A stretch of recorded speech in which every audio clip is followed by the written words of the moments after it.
E vamos falar de eleições no Brasil na questão 67 da prova azul, Enem PPL, certo? Aqui no canal.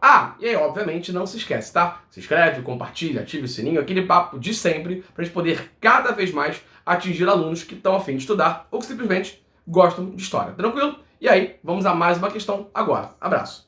Há outras razões fortes para promover a participação da população em eleições. Grande parte dela, particularmente os mais pobres, esteve sempre alijada do processo eleitoral no Brasil.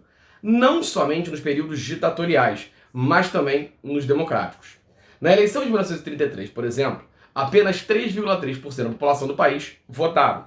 Em 1945, com a volta da democracia, foram parcos 13,4%. Em 1962, só 20% dos brasileiros foram às urnas. Beleza? Vamos lá. O que o Enem quer que você faça? Vem comigo aqui, ó. O baixo índice de participação popular em eleições nos períodos mencionados ocorria em função da letra A, adoção do voto facultativo. Letra B, exclusão do sufrágio feminino. Letra C, interdição das pessoas analfabetas. Letra D, exigência da comprovação de renda. E letra E, influência dos interesses das oligarquias. Beleza? Vamos lá. Essa questão, na verdade, tá? Ela envolve alguns elementos, mas ela, nesse caso, é uma questão que ela envolve um pouco mais o seu entendimento de conteúdos em relação à questão eleitoral no Brasil a partir dos períodos históricos. Quer ver? Porque olha só, vamos lá. O que o texto está dizendo pra gente aqui, ó? Ele está falando basicamente da ideia, da importância de você aumentar a participação da população em eleições. E aí ele chama atenção para uma coisa muito importante para você, ó. Aqui, ó. Grande parte dela, certo? Da população, tá aqui, ó.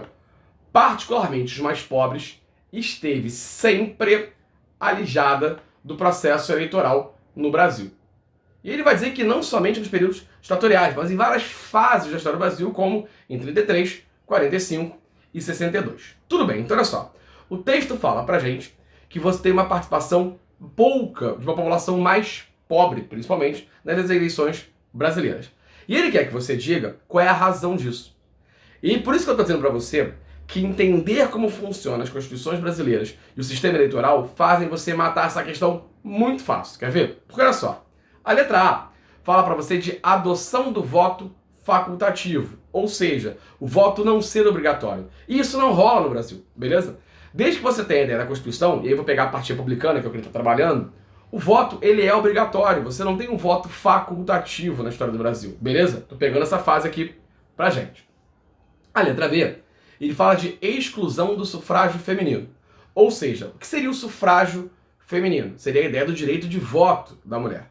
E, na verdade, a partir de 33, você não excluiu as mulheres de votar. Pelo contrário, você incluiu as mulheres do sistema de votação. As mulheres passam a poder votar a partir dessa década de 30. Não poderia antes, certo? E também não tem muita relação com essa ideia de que ele está falando aí da classe principalmente pobre. E aí, cuidado, lembra? Você, a partir da década de 30, permite que as mulheres votem e não excluem ela da votação. Então também não pode se haver, óbvio.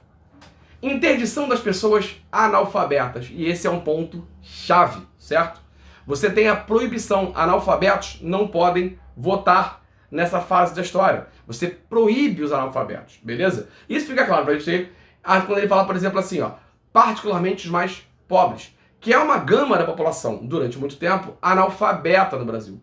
E como analfabeto não podia votar, você automaticamente diminui a quantidade de pessoas que podem participar do pleito eleitoral. Então, pra gente, a resposta certa tá aqui, ó. Interdição das pessoas analfabetas. Mas, Felipe, olha só, tá, eu não decorei esse ponto da ideia de lembrar que você não vai poder ter analfabeto votando nessa parte da questão que ele está dizendo pra gente. Tudo bem, calma, relaxa. Vamos às outras opções. A D fala para você de exigência de comprovação de renda, que seria, de certa forma, um voto censitário. E o voto censitário, ele deixa de existir, certo? Quando você vai ter, basicamente, ali, a Constituição de 1891.